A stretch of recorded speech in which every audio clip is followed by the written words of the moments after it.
Hey everybody, it's the Trout and welcome to the Trout Show. Thanks for joining us today for this episode where I go all the way over to Kuala Lumpur, Malaysia to interview a wonderful singer-songwriter, Lyia Meta.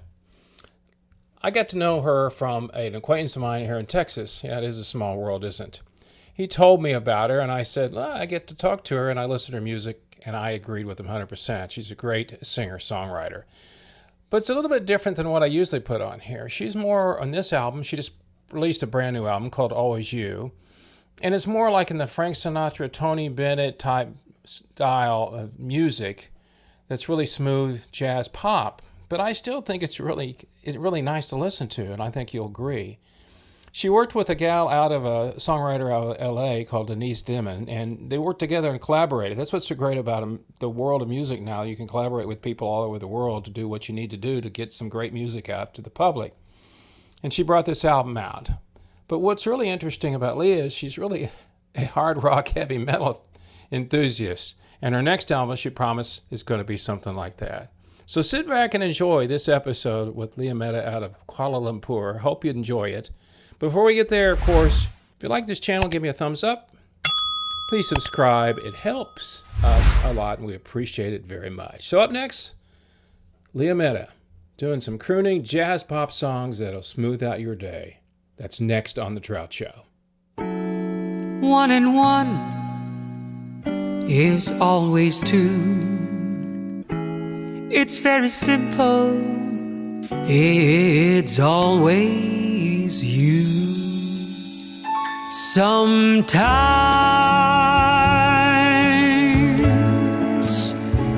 my eyes may wander, my gaze may stray and linger longer, but always what I really want to see is your loving eyes looking back at me. Did you start as a kid, a child, singing, or how did that all start out? I come from a family where we are all artistically inclined. So my dad was a stage performer. He's a blues man, so he used to do improv stuff on stage. He used to perform with a band when he was growing up. When he was younger, he had his own band, and we used to have musicians coming in and out of our home a lot. So music for me was like, it was like just like an everyday thing, you know. Right. And he was also an artist, so he used to paint folkloric art, which is a lot of local scenes from where I grew up. So that'd be like paddy fields, the water buffalo, you know, people plowing the fields, that kind of stuff. Right. So it was very interesting. And I myself am a visual artist and a performer. So I think it's just something I just grew up with. So I take it for granted. People think it's like wonderful, but it's just something that I grew up with. So I don't really appreciate it until people say, oh, wow. Then I say, oh, yeah, okay, thank you. You know, I've talked to people on here that their parents had become famous or they knew a lot of famous people, and it just becomes part of your life. So if you see somebody famous, it's like, hey, look at so-and-so, and you're like, yeah, I've seen him before. You know, it's no big deal. Yes. You know, but they Right. don't, and if it's like anything else, if you're surrounded with that all the time, I mean, when I interview well-known celebrities or songwriters or whatever, sometimes I ask them, do your kids still pay any attention to you? Do they actually want to go see you? And they go, nah, they're kind of bored with it. Kind of Yeah. bored with it. Yeah. And even with me playing around here in the Dallas area, my wife, she goes, why do I need to come hear you? I've seen you. I mean, you know, and I understand that, but I understand it because it's like, what am I going to do different? You know, it's like we're, you know, as said or whatever. So you started out, but your dad was a blues guy, you said, and so was Yeah. what did he play? Did he perform guitar, piano, or what did he have an instrument, or No, just was a singer? he was the front guy. He was the one right in front. Okay. A very good performer, engaged with the crowd. And it's all, he's really fun to be. He was like, everybody would love him So on and you off the stage.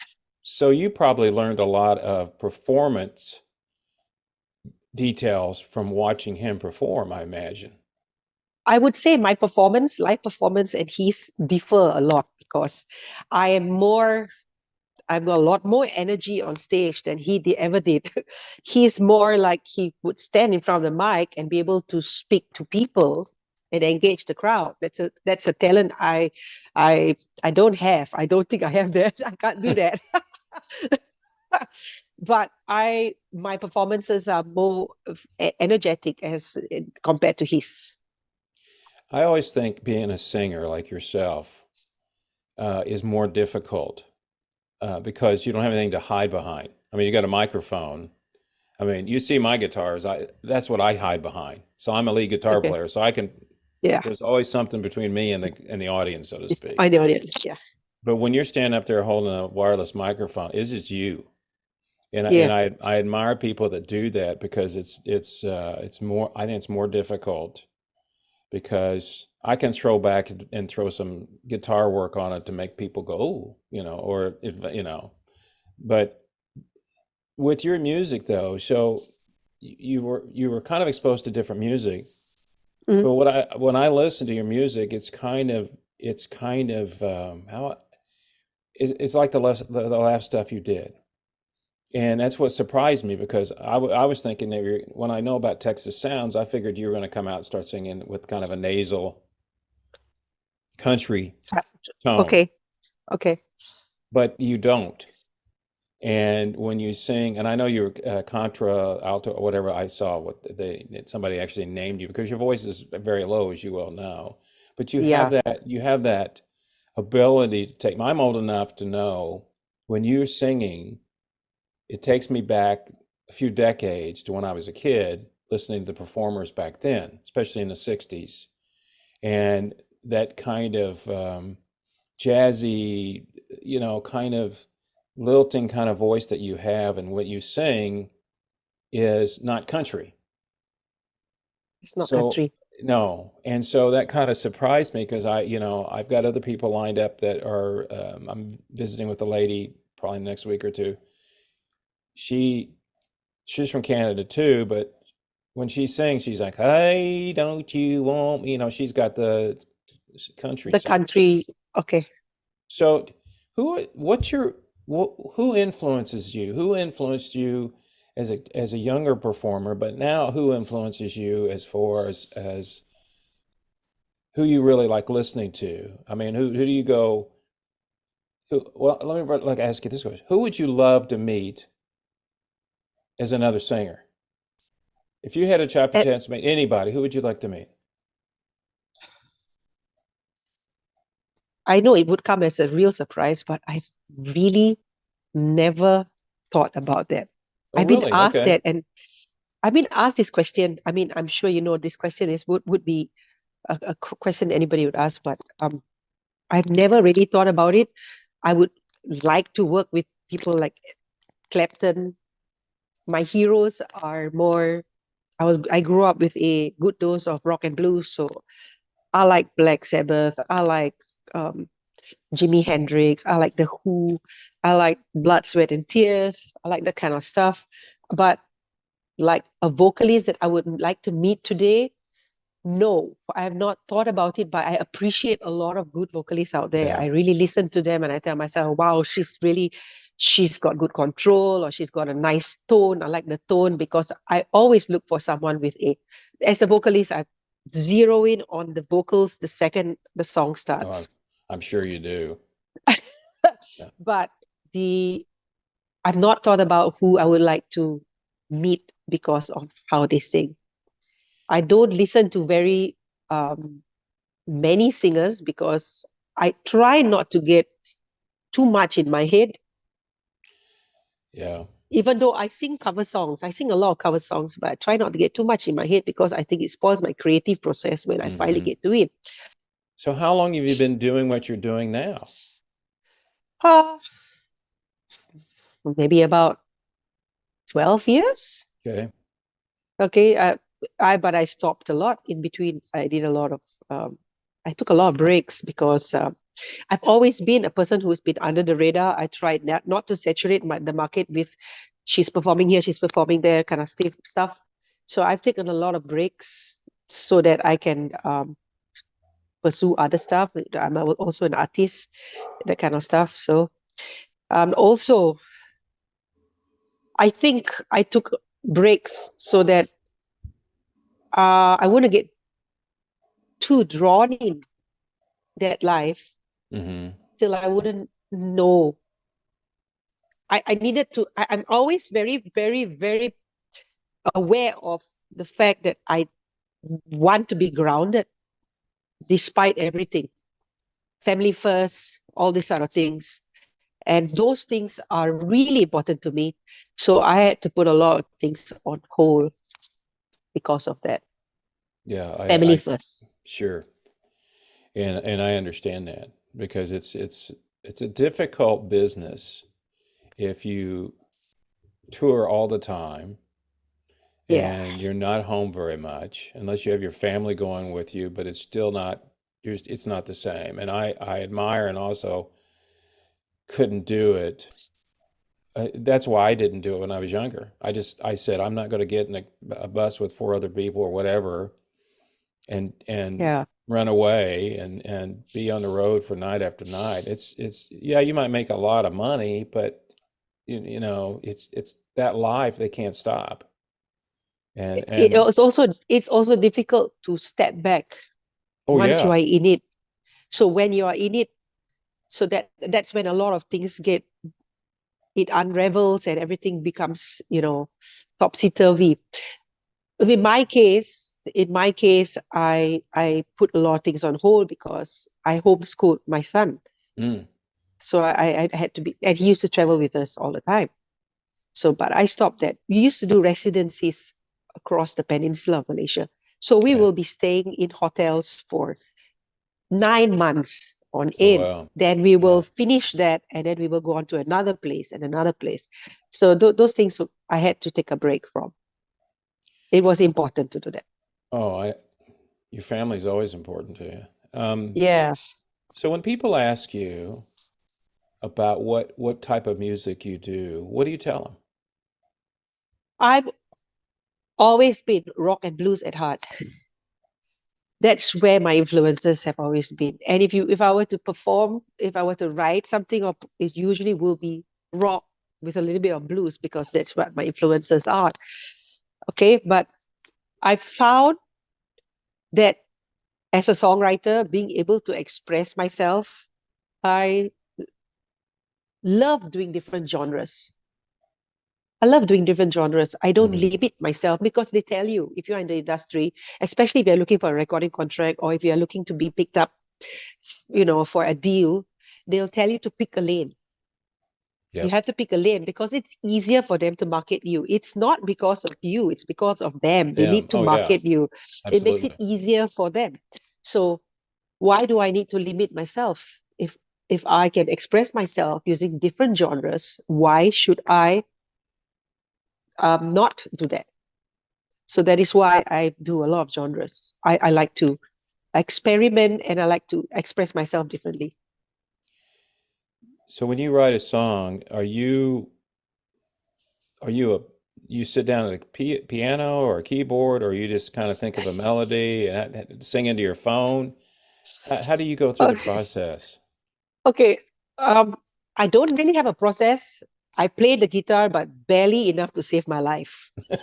But I I like cannot that save my line. life. I Because my partner is a guitarist, I'm even more self-conscious about the fact when I pick up the guitar, I know I'm going to do crap.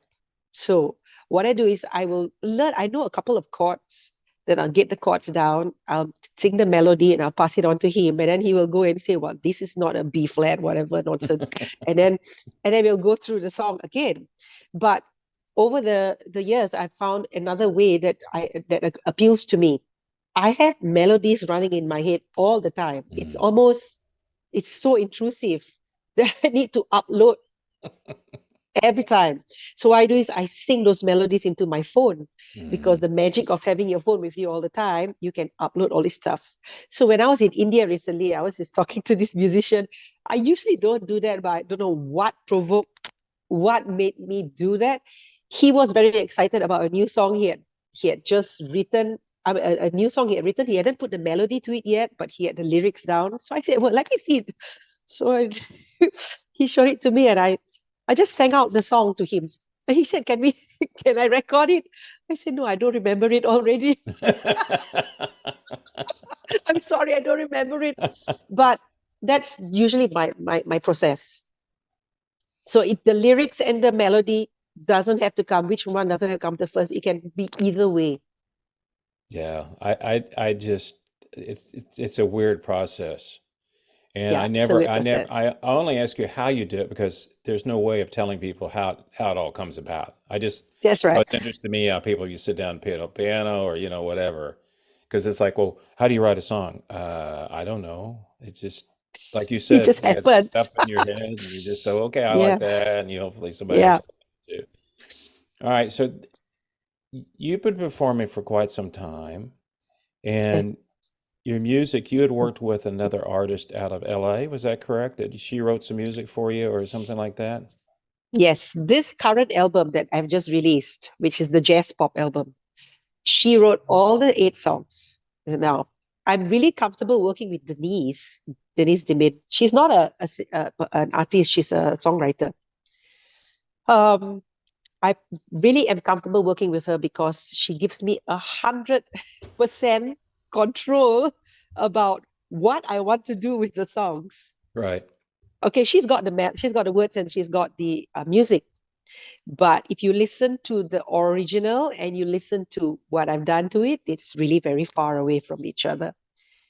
So the reason why I still work with her, because this is the second album. The first one was considered like a success because it was my first foray into um, Hmm.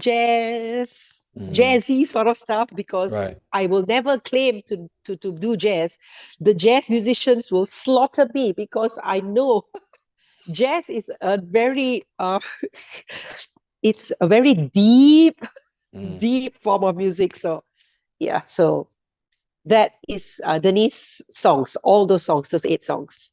So how My did you get, songs, oh, say again. go ahead. Go ahead. My songs, if I write my songs, it's more in the rock and the metal stuff. So how did you meet the lady that you were just visiting, that wrote all the songs for this current album? She and I were part of this kind of group or a platform where women of substance, it's called Women of Substance, Hmm. where a lot of female writers and musicians, they get together to kind of lift each other up. So she liked the stuff that I was doing because I had just put out my debut album at the time and 1 or 2 singles. And I think she approached me and asked me whether I would like to uh, collaborate and do something with her work. But at that time, I was performing full time. And what little time I had, I wanted to do my work in the studio because my vocal tired out very easily after singing 6 days a week, and Mm. then on the seventh day I'll record for, Hmm. so I didn't do that. And during the pandemic, she approached me one more time and we were all stuck at home. It's So true. I said, let's give it a go. But can I have permission to do whatever I want to do to the song that you have given me? She said, go right ahead. I give you license to do whatever you want to do, even if I will turn it around. And so I met a producer, Bob McGilpin, in Nashville, Tennessee, and he understood the trajectory, what I wanted to do with the song. He's pretty intuitive, so he helped me. Together, we brought that album out, and on this new album, he's also on board because he totally understands and he gets me, like, and my thought process of like, okay, let's Hmm. do something in this vein and see whether it'll work out, and then we'll go back and forth. He's really very, very intuitive and very brilliant because he also knows. So did you record this out? Where did you record the album at? The album was recorded in Rio de Janeiro, Nashville, Tennessee, and Malaysia. I know, isn't that crazy? I Well, went over I to was Nashville. just following you around and I go, okay, she's been to Jefferson, Texas. She's been to Nashville. Oh, she just did an interview in New Zealand. She's performing in India, and now you're not Yeah, Rio, New Zealand. And I'm like, but you know what? That's the way the world is. And that's the world of it is. why did you go to Rio? Oh no, I didn't go to Rio. That one we did it remotely. We Oh, didn't go you to did India. everything remotely. Okay, but this is the same Remote. thing. Yeah, But I went to, yeah, it's the same thing. I went to Nashville and met my producer because I was in Texas, so I took a flight to Nashville and we right. met him there. Rio because the guy is actually from Nashville, but he relocated to To Rio Rio. because his wife his wife's mother I think is not well and they needed the weather there. It's better climate I think, Right. and so he did the orchestration for the song, Mm. and Bob McGilpin in Nashville did the guitars, the arrangements, and stuff like that. But you also took a track which is interesting to me. This is why I appreciate what you do and admire Okay. you. And that is, you just basically said, this is what I do. If you don't Okay. like it, I don't care. I mean, I do care, but you know what I mean? Because you put a jazz blues album out or and you'd rather do this, but you love doing it. I mean, and so, you give your heart and soul to it, but I always look at things like this. If I put a music out and I have 10 songs on it or whatever, if people like one, I'm happy. They like two, Okay. I'm ecstatic. You know, I'm not John, Paul, George, and Ringo. I don't expect them to listen to the whole thing. I mean, it would be great if they go, oh, I loved it, the whole thing. I mean, that's when I grew up with the Beatles, it was like they brought an album, everybody goes, oh my God, every song's great. So I admire that in you, that the fact that you just said, I'm going to do this, but you also have to do some things to pay the bills. So that's why you said Yeah. you did residency. But the other thing too Yes. that was intriguing to me was the fact that because I'm so used to talking to people in the States and Europe, Yeah. that's where people tour here. They go to Europe to tour. When you start Okay. talking about touring, you go to India or you go to Australia, and it's because it's a different part of the world. Yeah. And You but know, go ahead. India. I first went to India last year. I was performing for the Independent Indie Music Festival. And this was the first of its kind. And it was such a hit because they held it in this small place called Kovalam. So it was like, it's not something that you won't see in the bigger cities like Mumbai and Delhi and stuff like Mhm. that. But it was a hit. But on a personal level, I found the audience to be extremely welcoming. Hmm. They were just ready to hear your work, which is not something I get here. Hmm. It don't sound like, I mean, no, no, no insult, man, but if you don't sound like what you hear on the radio, you Yeah. don't sound like Ed Sheeran, you don't sound like Adele, you don't sound like Taylor Swift, you don't sound like Yeah. any of these singers, you're not going to be, they're not going to want to entertain you for too long. So I've got a very unusual tone to my voice. It doesn't, it's not something that resonates with the masses, but I thought it was always me until I went to India and discovered that it, it wasn't me because they were ready to like, okay, this is like something we want to hear more of. Then you get all these messages in your Instagram inbox. When are you coming back to India? You know? And so that's what, I mean, it's very sad that you don't find it here. But like I say, we don't get to choose. No, and that's the old saying, you're never a prophet in your own land. I know I heard Uh, that. but that had to be very rewarding for you to perform and people love what you do because you're going, Yes. you want people in your own country to love you. It's like me, I want people in Dallas to love me or whatever love me. But it's harder to get people like me here. It's the same with rock artists that I talk to that are going to tour to Europe. They're more acceptable in Europe than they are in America. And it's because I think Americans are so inundated with music. So when did Texas that all come? sounds, Yeah, how did that Texas have? sounds, Preston found me. Preston found me. I'd also emailed him my music, and he was ecstatic, and he wanted me to come to Texas to perform. And I tried raising funds for that, but it didn't work out. So we tried until the last minute, until the very last minute, because it was also during the lockdown. It wasn't very easy to get permission to travel. I had Oh to get a yeah. lot of permission to travel. So um, it finally didn't work out. And some people over here, my team over here, they got together and we set up recorded a live performance of mine. Hmm. It was I've a really watched it. good I've watched setup. it. Yeah. Yeah, it was a really good setup. So we got great sound. Studio engineers did stuff to make it all right. And we sent that in and I won. Then he says, you got to come for 2022. Then I told myself, I am going to make it no matter what. And so I did the same route. I tried the same route. It didn't work out. And so I put my paintings up for sale. And I said, I'm going to go to Texas this year to perform at the Texas Sounds International Country Music Awards. And if you guys want to see me go there, please buy my paintings so that I can buy my flight ticket. Yeah, because it's not cheap. It's not cheap coming here. I Ah, know it's that. not cheap. It's But the very international travel expensive. expensive. Yeah. Yeah. And it's not just that, it's also everything else, you know. So what I did was I sold paintings. I had a lot of supporters, people who helped buy my internal flights from Los Angeles to Texas and Texas to Nashville. And that guy's an American guy, actually. He's a pilot. He's a fantastic guy. He bought me those tickets. Hmm. And yeah, it all went very smoothly. And I had a huge supporter here in Malaysia who bought so many paintings, enough for me to buy my tickets, everything. So it really worked out. And I went and performed live at Texas Sounds.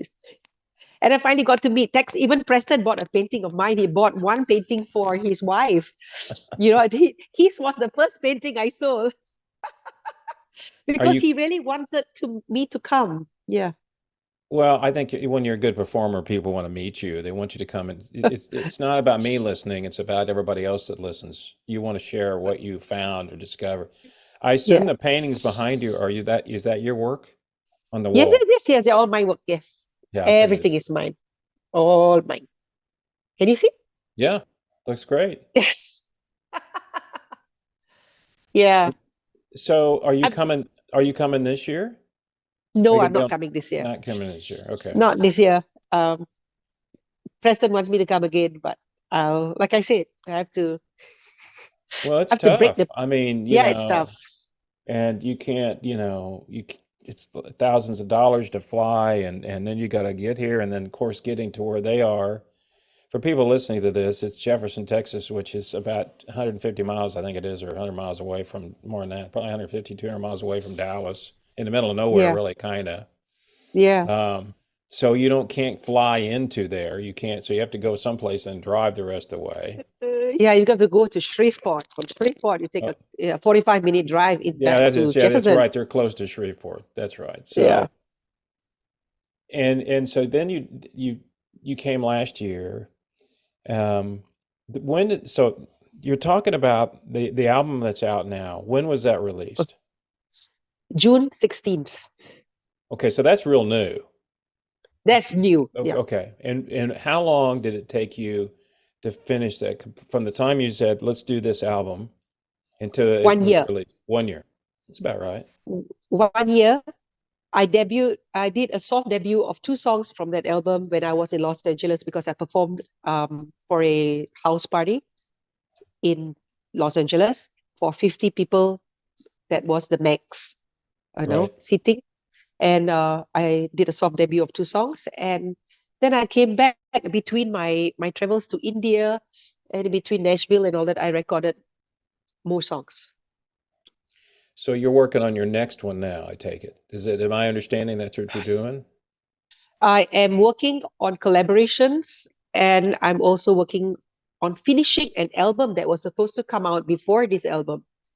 But because it took such a long time for them to lay the guitars, I decided to put it on hold and give this current album the time it needed to shine, so to speak. So the album that I was working on previous to this album is in the metal and rock genre. So it's got a little metal elements to it, but it's a lot of rock. So you're going to have to send me a couple of the songs just so I can listen to them. You'll have to When do that. when it's released, yeah, we'll send it to you. That rock. those five songs I wrote. This one is Denise's songwriting. Yeah. I just think it's intriguing to me, like what you do and how you do all this different music, and it's just you're still driven by the music in you. That's what drives you. What I do is I just tell myself, just let it go. Once it's there, you've got it on record, let it go. Because if you keep thinking about it and wondering if you can do something better for it, you're never going to let it go. And yeah, so just do it. So how are you supporting your album now? Getting more people to play it or exposed to it? Well, I've been doing my own promotions, and we've also engaged a little bit of promotions from a company who does these things, who helps give it a push, like, stuff like that. So that's about it.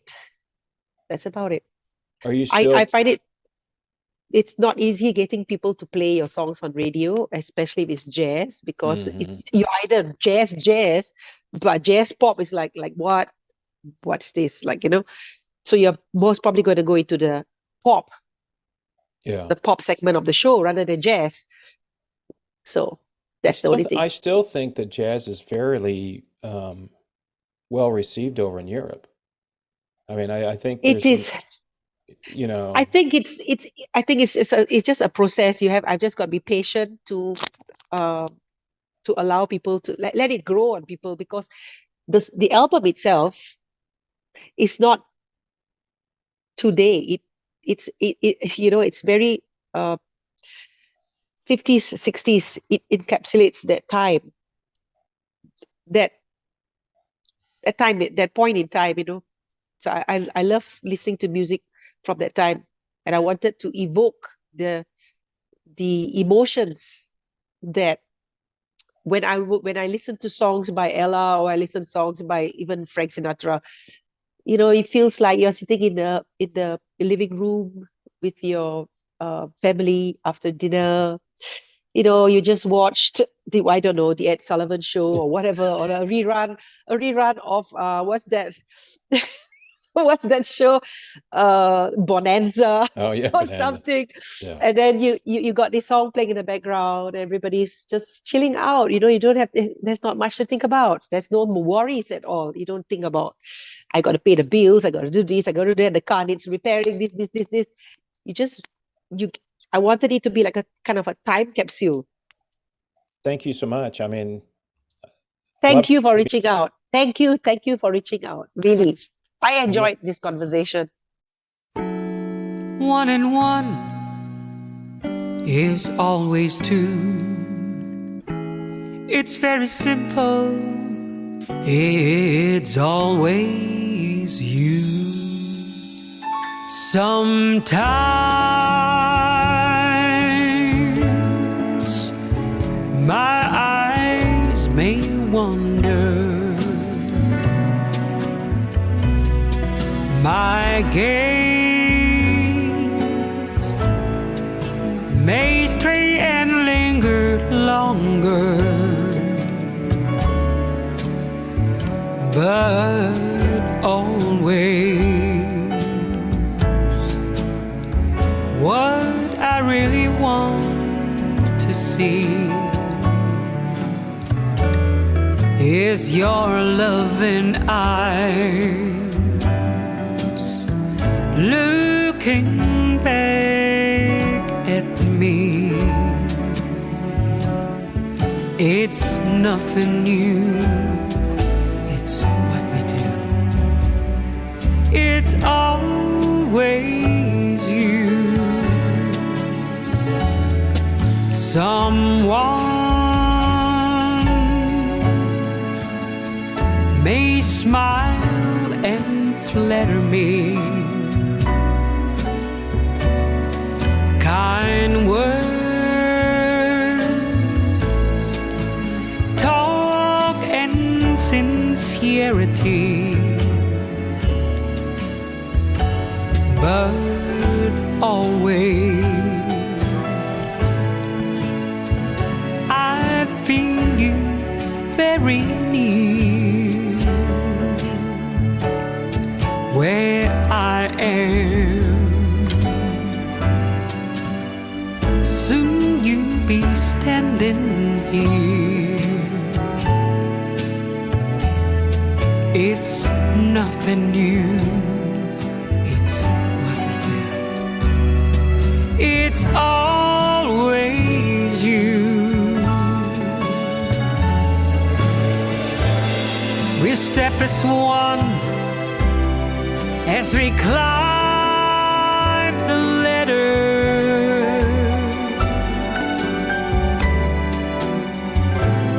Yesterday and today and forever after, we're always me,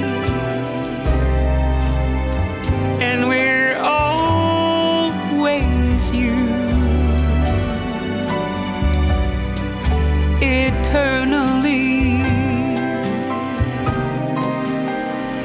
That's what we do.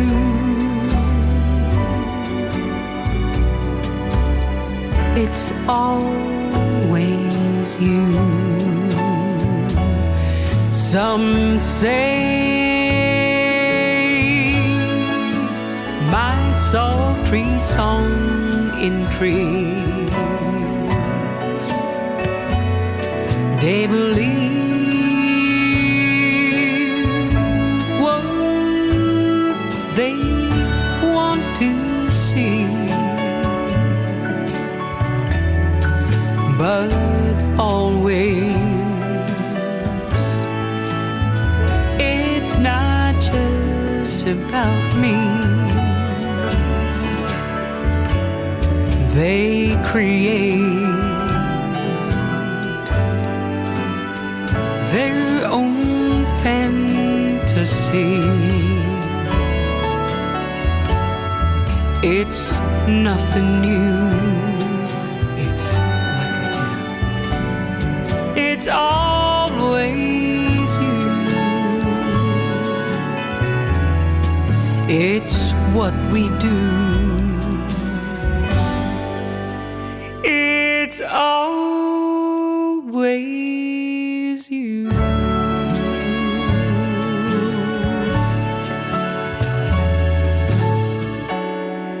One and one is always two. It's very simple.